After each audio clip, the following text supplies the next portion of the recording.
Hello, hello mga kalonger. Good morning po mga kalonger. So mag-aabang tayo ngayon sa mga warriors natin. Pinatos natin kinaparing Renny Boy sa Victoria Tarlac po mga kalonger. So na-release ng 6:20 AM.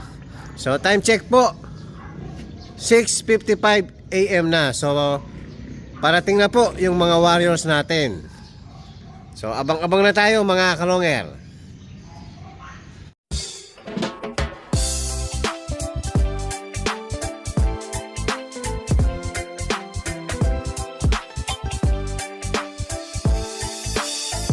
Ibang klase yung galing kapag sinabing si long hair. Sa kalapati niya ay bibilid ka.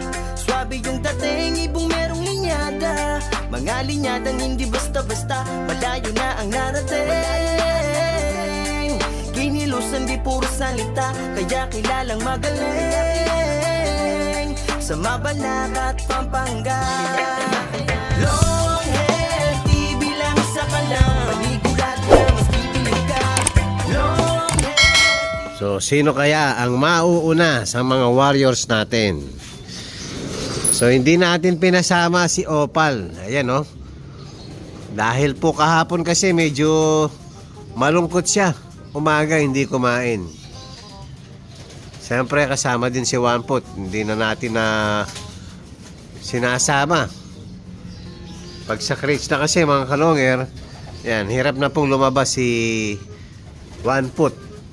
Yung kasalukuyan ng panahon, may araw pero wala ang bundok arayat. Bali yan kasi ang pinakatanda ng mga ibon dito sa Pampanga mga kalonger. Yan o, nakatago mga kalonger. Makulimlim na may araw. Tapos papakita natin yung pang south natin. Ito, yung iba marunong na. Yung iba hanggang viewing pa rin. O ayan mga kalonger. Viewing pa rin hanggang ngayon. So mamaya magtitape tayo sa mga ibang pang south natin mga kalonger. Buti pa tong mga to, nauna na natin naturuan. Yan, 20 heads po. So abang-abang na tayo doon mga kalonger. Medyo mainit na pero makalumlim pa rin. Wala pa rin tayong ibon. So dito na tayo sa may kubo. Yun, first bird natin. Yan, pangalawang ibon. Blue bar ang first bird natin. Si white feather. Yun. Ayun o, si white feather mga kalonger. So second bird natin, si checkered. Pagtalikod natin, biglang dumapo yung isang blue bar natin. Sakto natin na nakuhanan yung pagdadapo ng ibon natin. So last 2 days, nagkasakit din tong ibon natin to mga kalonger. Nagkahalak. Ayan ang pangalawang ibon natin, oh. Pangatlo, checkered din.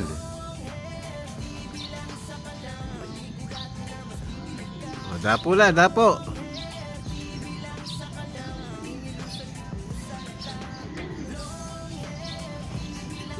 Ayan, 4, 5. Yan, si red bar, nandyan na rin. Wala pa rin dumapo. Ayan si red bar, oh. Yun, checkered. Ito, may one eye call din to kagabi. So, mukhang gumaling sa pinainom natin.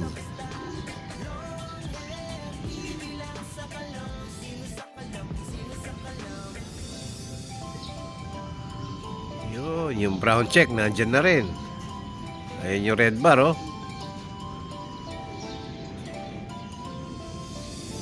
Tsaka yung ano natin, black check. Yun. Sunod-sunod na po mga kalonger. So papasukin ko muna. So ito po yung first batch at second batch. Ito, very good ngayon to. Kada paronda natin to nawawala. Dumarating hapon. Pero pagka pinapatos natin sa crates, ayan, diretso rito. Ayan, magkapatid po yan. Brown check. Sana laging ganyan ang gagawin mo, ha. Para sa labanan, huwag ka nang dadapo kung saan. Nawawala po, everyday natin pinaparonda yan. So, ngayon, pag pinapatos natin sa crates, ayan, tuloy-tuloy ang uwi niya sa atin. So, meron nakadapo, papasukin uli natin.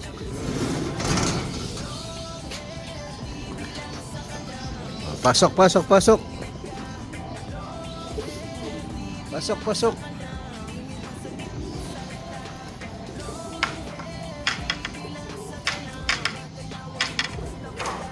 Pasok, pasok.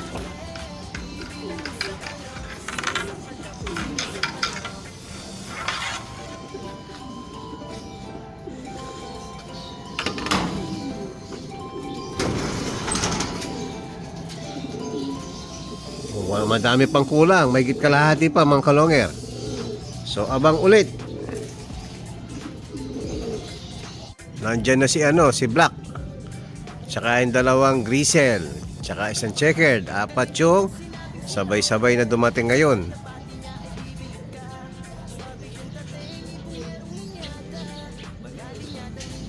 O, pasok, pasok.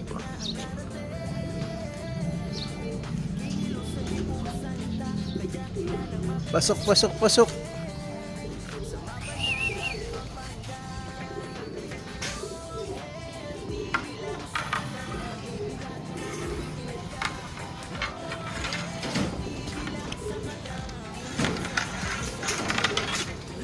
Yun, very good si Black. So yung nestmate niya mga kalonger, wala pa. Si Agila. O, mamaya na natin bigyan ng chocolate or kaya juice. Mahina talaga si Agila mga kalonger, laging late. So wala pa, yung si Black andito na, oh. So abang ulit mga kalonger. Oh, hello, hello mga kalonger. Ito na po yung juice nila. Yan, Vitamin Pro po. So Tuesday ngayon mga kalonger, sakto. Vitamin Pro po ang binigay natin juice. So magpapadeliver tayo ng ibon ngayon mga kalonger. So nasa baba na si Erwin. Papadeliver natin yung mga tinamaan sa pa-ending natin. So mamaya mga kalonger, update natin kung kumpleto ba ang mga warriors na pinatos natin. So baba muna tayo mga kalonger. Hello, hello mga kalonger. So nandito na naman si Idol Erwin. Ayan, so nag-avail po sa atin ng hulugan na ibon. Si Idol Jandy Alcantara ng Ahen Nueva Ecija. Yan, nag-mature na po yung ibon sa atin. Dahil ulugan po. So 3 months to pay po. Bali magda-down ng 2K tapos yung balance 3 months to pay. Ayan, nakuha nang mag-mature yung ibon. Tapos tumama din sa palaro. Sa ending natin si Idol Jandy. Ito. So nasa loob na po. Bali hinati lang natin. Dinagyan natin ng divider yung training box para po isahan na lang. Yung lalagyanan nila. So maraming salamat kay Idol Jandy Alcantara ng Ahen Nueva Ecija. So maraming salamat sa pag-avail ng ibon at maraming salamat sa suporta sa palaro natin. Ayan, ikakahon na pabaligtad para hindi mahihirapan yung ibon. Ayan, saktong-sakto lang mga kalonger. Ayan, kay Idol Jandy Alcantara. So, hello, hello mga kalonger. Ayan, tapos tumama sa palaro natin si Idol Doden Starlock City. Ayan, bali pangalawang beses na po to. Ayan, napakaganda. So kapatid nung Velvet, anak ng Javier Finisher. Tapos yung nanay, full sibling ng Javier Placer natin. Solid po ang mga bloodline. Ayan, oh, yung isa kasi mature na yung tinamaan ni Idol Jandy. So ito, may git 1 month pa lang. Ganda, may kidlat pa oh. Yan, so congrats po Idol Dodens ng Tarlac City. Maraming salamat sa suporta. Sana wag kayong magsawang sumuporta kay Longhair TV. Yan, i-training box na ni Kabila na kain. Oo. So ayan po, may mga pangalan para hindi magkapalit-palit oh. Sure ball na hindi magkapalit-palit. Tapos papadeliver din natin kay Idol John Christian. Ito yung pedigree. So John Christian ng Concepcion Tarlac. So ang tinamaan niya, black check po. Direct anak ni Stitch Lupit. Direct acquired natin kay parin Jancy Isip. Tapos yung nanay Battenberg Sablon. Pure Alan Chan po mga kalonger. So mga solid na linyada. Yan, pangalawang beses na rin po tumama si Idol John Christian ng Concepcion Tarlac. Yan, maraming salamat po sa suporta Idol John Christian. Ayan, OTW na yung tinamaan mong ibon sa ending natin. Tapos papadeliver tayo sa Poso Rubio, Pangasinan. Tumama si Idol Ariel Guillermo. Yan, pangalawang beses na rin po yung tinamaan ni Idol Ariel Guillermo. Napakalayo. Poso Rubio, Pangasinan. Yan, babiyahin ng Poso Rubio, Pangasinan si Idol Erwin. So, ang tinamaan po, anak din ni Javier, finisher, tapos full save ni Solo-Sola, Javier Clacker yung nanay. So, nestmate po yung isang tinamaan ni Idol Dodens ng Concepcion Tarlac. Ayan, ibabox na ni Erwin. Nestmate niya. So muli, maraming salamat kay Idol Ariel Guillermo ng Poso Rubio, Pangasinan. Hello mga kalonger. Ayan po, magdi-deliver na si Idol Erwin. Ayan, medyo mapapasugod ng malayo yung motor ni Idol. So laging mag-ingat sa biyahe ha. Yes, boss. Salamat. Ayan, maraming salamat din sa'yo. Ayan, yung mga gusto pong mag-pa-rider kay Erwin, PM nyo lang mga kalongya. PM nyo ako, isesend ko yung Facebook niya. So thank you very much. Ingat. Hello mga kalongya. Ayan, kaalis lang ng rider natin. So binilang natin yung ibon. Kulang pa tayo ng 2. Tapos meron tayong napansin mga kalonger, kaya pala tinataas-taas niya yung liig niya. Yan uminom po siya, tumulo. Ayan, makikita nyo, basa ang butsi.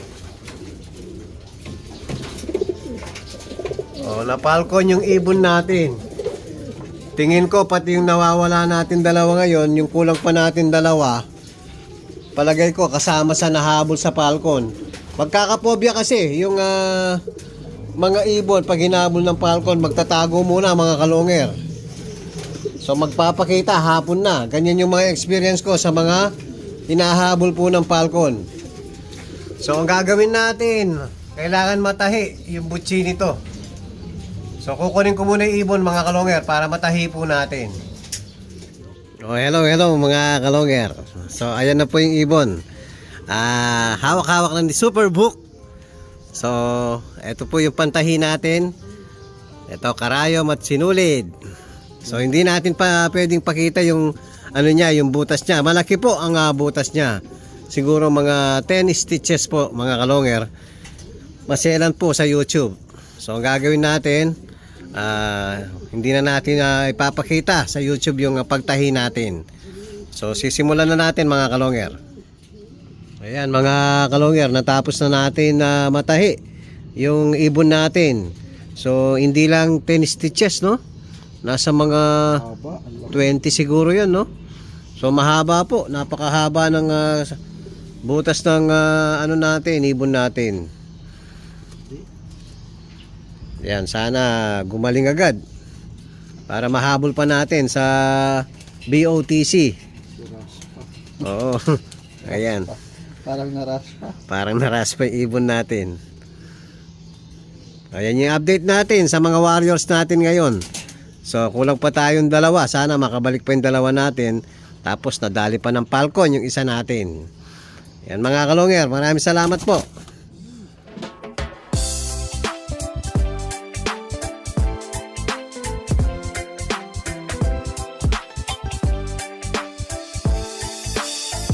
Ibang klase yung galing kapag sinabing si long hair. Sa kalapati niya ay bibilid ka.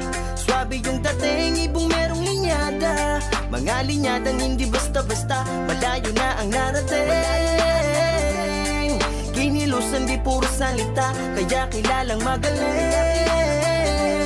Sa Mabalacat at Pampanga, long hair, di bilang sa kalang.